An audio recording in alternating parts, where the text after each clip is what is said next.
Okay. So last time हम लोगों ने देख लिया था, ग्रासलैंड्स देख लिए थे हम लोगों ने। ट्रॉपिकल ग्रासलैंड्स, ये अमेरिका के पेरीज ग्रासलैंड्स है ना। पाम्पास भी देख लिया था हम लोगों ने साउथ अमेरिका का। और वेल्ड्स देख लिया था।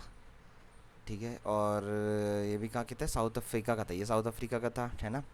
और हम लोगों ने काम्पोस देख लिया था जो कि साउथ अमेरिका का था। ये सब हम लोगों ने देख लिया था ग्रासलैंड लास्ट क्लास में। आज हम लोग को देखना है फैक्टर अफेक्टिंग इन्वायरमेंट, मतलब कि जो इन्वायरमेंट को चीज़ें ख़राब कर रही है, हमें आज उनके बारे में जानना है। ठीक है। तो सबसे पहले हम लोग शुरुआत करते हैं। हमारा पहला टॉपिक होगा ये green house effect and global warming. जो गैसेस है उनके बारे में हमें जानना है। ठीक है। तो ग्रीन हाउस गैसेस क्या होता है, बेसिकली ऐसा होता है कि जैसे धूप है, ये हमें यहाँ पे पिक्चर में दिख रही है, जैसे थोड़ा जूम कर देता हूँ और हो सके बस इतना काफ़ी है। तो जैसे ये सन है, इसकी लाइट आ रही है। ठीक है। और होता क्या है, अगर आसमान साफ़ रहेगा तो इसकी लाइट क्या टकरा करके वापस बाहर निकल जाएगी। ठीक है। कांस्टेंट अगर गर्मी देते रहेगा तो क्या होगा, जैसे तवा क्या होता है, अगर तवा में कांस्टेंट गर्मी देते रहे तो तवा गर्म हो जाता है ना। लेकिन अगर थोड़ी देर के लिए दिया, हल्का वार्म हुआ और फिर चला गया, तो फिर वो हल्का सा वार्म रहता है बस, और कुछ नहीं होता। तो सेम चीज़ यहीं पे भी है। यहाँ पे क्या लाइट आती है, अर्थ पे लगती है, और दिन में क्या हल्की वार्म देता है और रात में निकल जाता है। लेकिन अगर ऊपर में पूरे गैसेस भरे रहेंगे जिसकी वजह से ये रिफ्लेक्ट बैक कर जाएगा, तो फिर और गर्मी पहुंचाएगा, फिर और गर्मी पहुंचाएगा, ये क्या करेगा, अंदर ही रह जाएगा। ठीक है। तो वैसे गैसेस जो ये लाइट को बाहर नहीं जाने देते, हम उनको ग्रीन हाउस गैसेस कहते हैं। ठीक है। अभी देखते हैं आगे।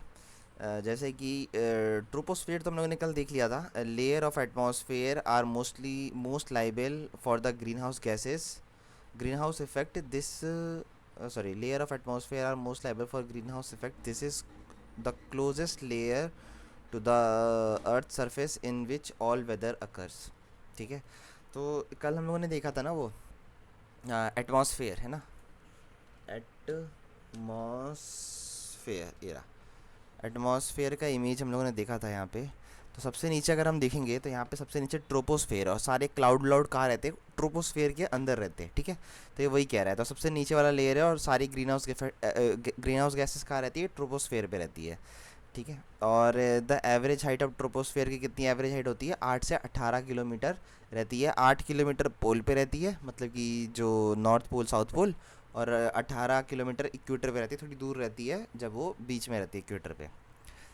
तो आगे देखते हैं हम लोग। तो ग्रीन हाउस गैस कौन कौन से होते हैं, एक तो कार्बन डाइऑक्साइड हो जाती है। ठीक है। जो हम लोग सांस लेके छोड़ते हैं, कार्बन डाइऑक्साइड वो हो जाती है। उसके बाद मीथेन गैस हो जाती है जो हमारे कचड़े से निकलती है। ठीक है। ओजोन गैस होगी, ओजोन गैस तो जो नॉर्मल वाली है वही वाली है। उसके बाद CFC कार्बन भी हो गया, ये हमारी CFL जो बल्ब होती है उसमें वाले बल्ब से निकलता है, हमारे फ्रिज से निकलता है, हमारे AC से निकलता है। ठीक है। फ्लोरो कार्बन। ठीक है। इसलिए लोग बोलते हैं कि AC कम करो, क्योंकि क्या बोलते हैं, ग्लोबल वार्मिंग हो रही है, क्योंकि वो फ्लोरो कार्बन निकालता है। ठीक है। क्लोरो कार्बन कंपाउंड, उसको हम लोग CFC भी बोलते हैं। ठीक है। फिर होता है नाइट्रियस ऑक्साइड, ये हमारी लाफिंग गैस हो गई। ठीक है। ये वो वाली, पर ये वैसे कम है। पर बहुत मतलब जैसे क्या है ना कि हमारे हवा में क्या 78% नाइट्रोजन है, और वो जब ऑक्सीजन से रिएक्ट कर जाती है वो नाइट्रोजन और ऑक्सीजन, तो नाइट्रियस ऑक्साइड बन जाती है। वैसे क्या होता है कि O2 एक स्टेबल है। जब ऐसा केस होता है ना, जब वो अलग अलग घूम रहा था, तब वो नाइट्रियस ऑक्साइड बना लेता है। ठीक है। उसके बाद क्या है, ये हाइड्रोकार्बन्स आ गए। उसके बाद में वाटर की भी जो मिस्ट होती है, जो फॉग, जो धुंध होती है ना, फॉग, उसकी वजह से भी ग्रीन हाउस इफेक्ट बन जाता है। कैसे, क्योंकि जैसे लाइट अंदर आती है, लेकिन लाइट उस फॉग की वजह से टकरा करके वापस नीचे रह जाती है। तो जब फॉग जम जाता है ठंड के मौसम में, धुंध जिसको कहते हैं, तो उसकी वजह से भी ग्रीन हाउस गैस, उसकी वजह से भी गर्मी बढ़ती है। ठीक है। तो ये हो गया water, because they are responsible for green house effect. तो ये सारे हो गए। इसमें एक और डाल सकते हो, कार्बन मोनोऑक्साइड भी डाल सकते हो। ठीक है। तो ये सब भी है। तो क्या बेसिकली हुआ क्या, सन की लाइट आई, लेकिन अंदर आने के फिर क्या है, वो टकरा के वापस बाहर निकल नहीं पाई, वो अंदर ही रह गई। तो यही सेम हाल किसका हो रखा है, वीनस का हो रखा है।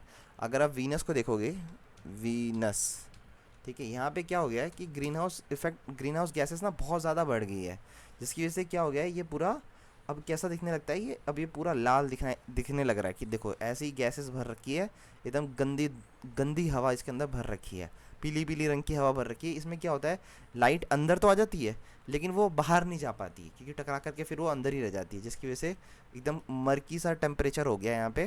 ठीक है। एकदम मर्की सा टेम्परेचर हो गया है।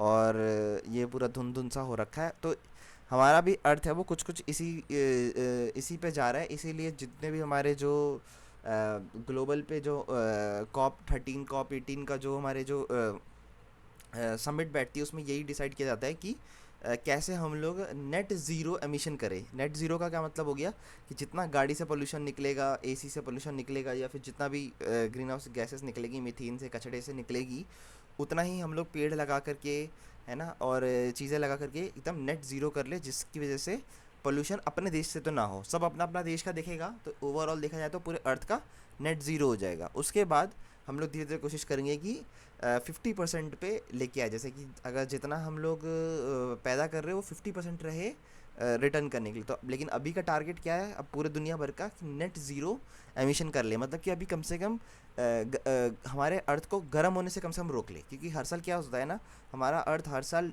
1 डिग्री, 1.5 डिग्री, 1 डिग्री, 1.5 डिग्री करके गर्म होते जा रहा है।